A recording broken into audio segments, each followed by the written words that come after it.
বকেয়া ডিএর দাবিতে ক্ষোভে ফুঁসছেন রাজ্য সরকারি কর্মচারী এবং শিক্ষক শিক্ষিকারা। তার মধ্যে 1 বছর ধরে আন্দোলন চলছে শহীদ মিনার চত্বরে। একেবারে তেড়ে ফুঁড়ে আন্দোলনে নেমেছেন নতুন বছরের শুরু থেকেই সংগ্রামী যৌথ মঞ্চের নেতৃত্বে সরকারি কর্মচারী এবং শিক্ষক শিক্ষিকারা। লোকসভা ভোটের আগে একেবারে ঝাঁঝ বাড়িয়েছে সংগ্রামী যৌথ মঞ্চ। তার মধ্যে একাধিক কর্মসূচি গ্রহণ করে রাজ্য সরকারকে নাজেহাল করে ছেড়েছে। আর এবার যে কর্মসূচির ডাক দিল সংগ্রামী যৌথ মঞ্চ, তাতেই কিন্তু তোলপাড় শুরু হয়ে গেল নবান্নে। কারণ এবার কিন্তু রাজ্যে একেবারে বিপর্যয় নেমে আসতে চলেছে। এবার ভেঙে পড়তে চলেছে সরকারি পরিষেবা। রাজ্যকে কিন্তু চরম হুঁশিয়ারি সংগ্রামী যৌথ মঞ্চের। 19 জানুয়ারি থেকে রাজ্য সরকারি দপ্তরে একটানা ধর্মঘট এবং অনশনের হুঁশিয়ারি দিলেন সরকারি কর্মচারীদের একাংশ। এদিন ডিএর দাবিতে আন্দোলনরত সংগ্রামী যৌথ মঞ্চ সংগঠনের কর্তাদের দাবি, সরকারি কর্মচারীদের বিভিন্ন সংগঠন এই ধর্মঘটের সিদ্ধান্তে সমর্থন জানিয়েছেন। আগামী 19 জানুয়ারি ফের এবার মহামিছিলের ডাক দিয়েছে সংগ্রামী যৌথ মঞ্চ। শহরের বিভিন্ন প্রান্ত থেকে ওই দিন মিছিল করবেন সরকারি কর্মচারীরা। ওই দিনই মুখ্যমন্ত্রীর সঙ্গে দেখা করার জন্য সময় চেয়েছেন সরকারি কর্মচারীরা। তাদের অভিযোগ, এর আগে মুখ্য সচিবের সাথে দেখা করেও তাদের সমস্যার সমাধান হয়নি। ফলে এবার সরাসরি মুখ্যমন্ত্রীর সঙ্গে দেখা করতে চান তারা। মুখ্যমন্ত্রী দেখা না করলে 19 তারিখ থেকেই অনির্দিষ্টকালের জন্য ধর্মঘট শুরু করবেন বলেও হুঁশিয়ারি দিয়েছেন সংগঠনের নেতারা। সেক্ষেত্রে রাজ্য সরকারি দপ্তরগুলিতে পরিষেবা ব্যাহত হলে তার সম্পূর্ণ দায় রাজ্য প্রশাসনের বলেও দাবি করছে সংগ্রামী যৌথ মঞ্চ। সংগ্রামী যৌথ মঞ্চের পক্ষ থেকে চাকরির দাবিতে আন্দোলনরত কর্মপ্রার্থীদের যৌথ মঞ্চকেও মহামিছিলে যোগ দেওয়ার আবেদন জানানো হয়েছিল। যদিও সেই আবেদন ফিরিয়ে দিয়েছে চাকরি প্রার্থীদের যৌথ মঞ্চ। যেহেতু সম্প্রতি শিক্ষামন্ত্রীর সঙ্গে তাদের আলোচনা হয়েছে, তাই এই মুহূর্তে রাজ্য সরকারি কর্মীদের এই মহামিছিলে যোগ দেবে না তারা। তার মধ্যেই কিন্তু একেবারে তেড়ে ফুঁড়ে এবার আন্দোলনে নামছে সংগ্রামী যৌথ মঞ্চ। রাজ্যকে একেবারে চাপে ফেলে দিল বিরাট ঘোষণায়।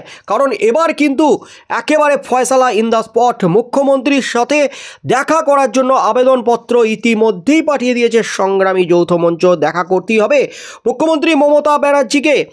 আগামী শুক্রবারই তাদের সঙ্গে মুখ্যমন্ত্রী মমতা ব্যানার্জি দেখা না করলে লাগাতার অনশন করবেন রাজ্য সরকারি কর্মচারীরা।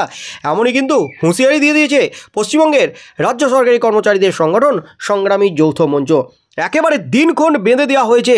যেদিন কেন্দ্রীয় হারে মহার্ঘ ভাতার দাবিতে কলকাতায় মহামিছিল হবে, সেদিনই মুখ্যমন্ত্রীকে দেখা করতে হবে। সাংবাদিক বৈঠকে সংগ্রামী যৌথ মঞ্চের আহ্বায়ক ভাস্কর ঘোষ আরও বলেন, ওই দিন আমাদের সঙ্গে দেখা করার জন্য আমরা আগামীকাল মুখ্যমন্ত্রীকে চিঠি দিচ্ছি। কারণ আগে মুখ্য সচিবের সঙ্গে দেখা করে কোনো ফল হয়নি। আমরা চাই যে উনি এই সমস্যার আশু সমাধান করুন। যদি সেটা না হয় তাহলে ওই দিন থেকেই লাগাতার অনশন এবং ধর্মঘটের ডাক ইতিমধ্যেই দিয়ে দেওয়া হয়েছে। যদিও সংগ্রামী যৌথ মঞ্চের দাবি মতো আন্দোলনরত সরকারি কর্মচারীদের সঙ্গে মুখ্যমন্ত্রী দেখা করবেন কিনা তা নিয়ে নবান্নের তরফে কিছু জানানো হয়নি। যিনি আগে একাধিকবার দাবি করেছেন যে রাজ্যে আর্থিক টানাটানি চলছে, কেন্দ্রীয় সরকার টাকা দিচ্ছে না, বঞ্চনা করছে কেন্দ্রীয় সরকার, তারপরও রাজ্য সরকার কর্মচারীদের মহার্ঘ ভাতা দিচ্ছে, যে ডিএ রাজ্য সরকারি কর্মচারীদের অধিকার নয় বলেও একাধিকবার মন্তব্য করেছেন মুখ্যমন্ত্রী মমতা ব্যানার্জি। তার মধ্যেই কিন্তু মুখ্যমন্ত্রীকে একেবারে হুঁশিয়ারি দিয়ে দিল সংগ্রামী যৌথ মঞ্চ। আপাতত পশ্চিমবঙ্গের রাজ্য সরকারি কর্মচারীরা ষষ্ঠ বেতন কমিশনের আওতায় 10% হারে মহার্ঘ ভাতা পাচ্ছেন। 2024 সালের 1 জানুয়ারি থেকে তাদের 4% ডিএ বেড়েছে। যদিও তাতে সন্তুষ্ট নন রাজ্য সরকারি কর্মচারীদের একাংশ। কেন্দ্রীয় হারে ডিএর দাবিতে আন্দোলন চালাচ্ছেন তারা। জানুয়ারি থেকে আরও এক দফায় ডিএ বাড়তে পারে কেন্দ্রীয় সরকারি কর্মচারীদের। উল্লেখ্য, একগুচ্ছ দাবিতে এআইসিপিআই অনুযায়ী ডিএ প্রদান, সরকারি শূন্যপদে স্থায়ী নিয়োগ, ডিপার্টমেন্টাল নির্দেশ প্রত্যাহার, যোগ্য অস্থায়ী কর্মীদের স্থায়ীকরণের মতো মূলত 4 দফার দাবিতে শুক্রবার কলকাতায় মহামিছিল করবেন ডিএ আন্দোলনকারীরা। সংগ্রামী যৌথ মঞ্চের দাবি, ওই মহামিছিলে যোগ দেবেন অন্যান্য মঞ্চের সদস্যরাও। আর সেই মহামিছিল শেষেই মুখ্যমন্ত্রীকে দেখা করতে হবে সংগ্রামী যৌথ মঞ্চের সাথে। আজ নবান্নে চিঠি পাঠাতে চলেছেন মুখ্যমন্ত্রীর দপ্তরে। চিঠি পাঠাতে চলেছেন ভাস্কর ঘোষের নেতৃত্বে সংগ্রামী যৌথ মঞ্চ। মুখ্যমন্ত্রী কি করবেন? যদি দেখা না করে লাগাতার অবস্থান বিক্ষোভ থেকে শুরু করে অনশন, এমনকি ধর্মঘটের পথে হাঁটবেন। এমনকি সরকারি পরিষেবা যদি 19 তারিখের পর থেকে ভেঙে পড়ে তাহলে তার দায় থাকবে সম্পূর্ণ রাজ্য প্রশাসনের উপরই। এমনই কিন্তু হুঁশিয়ারি দিয়ে দিয়েছে সংগ্রামী যৌথ মঞ্চ। এরপর মুখ্যমন্ত্রী, মাননীয় মুখ্যমন্ত্রী কি করেন? দেখা কি করবেন সংগ্রামী যৌথ মঞ্চের নেতৃত্বের সাথে? কি করবেন মুখ্যমন্ত্রী? কি পদক্ষেপ নেবেন? সেদিকেই চোখ থাকবে গোটা রাজ্যের। 19শে জানুয়ারি থেকে রাজ্য সরকারি দপ্তরে একটানা ধর্মঘট এবং অনশনের হুঁশিয়ারি দিলেন সরকারি কর্মচারীদের একাংশ। এদিন ডিএর দাবিতে আন্দোলনরত সংগ্রামী যৌথ মঞ্চ সংগঠনের কর্তাদের দাবি, সরকারি কর্মচারীদের বিভিন্ন সংগঠন এই ধর্মঘটের সিদ্ধান্তে সমর্থন জানিয়েছেন। আগামী 19শে জানুয়ারি ফের এবার মহামিছিলের ডাক দিয়েছে সংগ্রামী যৌথ মঞ্চ। শহরের বিভিন্ন প্রান্ত থেকে ওই দিন মিছিল করবেন সরকারি কর্মচারীরা। ওই দিনই মুখ্যমন্ত্রীর সঙ্গে দেখা করার জন্য সময় চেয়েছেন সরকারি কর্মচারীরা। তাদের অভিযোগ, এর আগে মুখ্য সচিবের সাথে দেখা করেও তাদের সমস্যার সমাধান হয়নি, ফলে এবার সরাসরি মুখ্যমন্ত্রীর সঙ্গে দেখা করতে চান তারা। মুখ্যমন্ত্রী দেখা না করলে 19 তারিখ থেকেই অনির্দিষ্টকালের জন্য ধর্মঘট শুরু করবেন বলেও হুঁশিয়ারি দিয়েছেন সংগঠনের নেতারা। সেক্ষেত্রে রাজ্য সরকারি দপ্তরগুলিতে পরিষেবা ব্যাহত হলে তার সম্পূর্ণ দায় রাজ্য প্রশাসনের বলেও দাবি করছে সংগ্রামী যৌথ মঞ্চ। সংগ্রামী যৌথ মঞ্চের পক্ষ থেকে চাকরির দাবিতে আন্দোলনরত কর্মপ্রার্থীদের যৌথ মঞ্চকেও মহামিছিলে যোগ দেওয়ার আবেদন জানানো হয়েছিল, যদিও সেই আবেদন ফিরিয়ে দিয়েছে চাকরি প্রার্থীদের যৌথ মঞ্চ।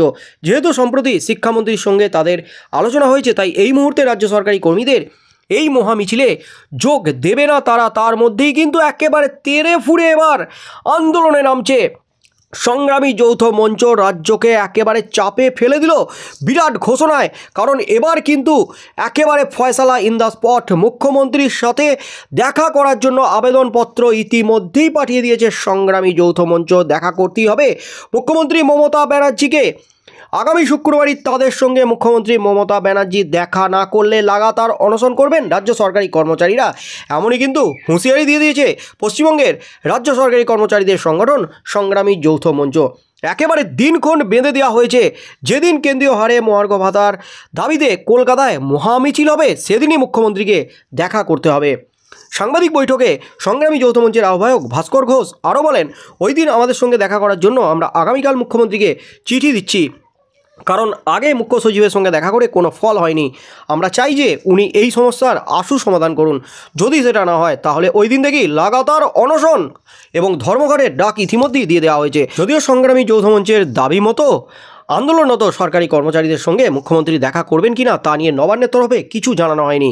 যিনি আগে একাধিকবার দাবি করেছেন যে রাজ্যে আর্থিক টানাটানি চলছে, কেন্দ্রীয় সরকার টাকা দিচ্ছে না, বঞ্চনা করছে কেন্দ্রীয় সরকার, তারপরও রাজ্য সরকার কর্মচারীদের মহার্ঘ ভাতা দিচ্ছে, যে ডিএ রাজ্য সরকারি কর্মচারীদের অধিকার নয় বলেও একাধিকবার মন্তব্য করেছেন মুখ্যমন্ত্রী মমতা ব্যানার্জি। তার মধ্যেই কিন্তু মুখ্যমন্ত্রীকে একেবারে হুঁশিয়ারি দিয়ে দিল সংগ্রামী যৌথ মঞ্চ। আপাতত পশ্চিমবঙ্গের রাজ্য সরকারি কর্মচারীরা ষষ্ঠ বেতন কমিশনের আওতায় 10% হারে মহার্ঘ ভাতা পাচ্ছেন। 2024 সালের 1 জানুয়ারি থেকে তাদের 4% ডিএ বেড়েছে, যদিও তাতে সন্তুষ্ট নন রাজ্য সরকারি কর্মচারীদের একাংশ। কেন্দ্রীয় হারে ডিএর দাবিতে আন্দোলন চালাচ্ছেন তারা। জানুয়ারি থেকে আরও এক দফায় ডিএ বাড়তে পারে কেন্দ্রীয় সরকারি কর্মচারীদের। উল্লেখ্য, একগুচ্ছ দাবিতে এআইসিপিআই অনুযায়ী ডিএ প্রদান, সরকারি শূন্য পদে স্থায়ী নিয়োগ, ডিপার্টমেন্টাল নির্দেশ প্রত্যাহার,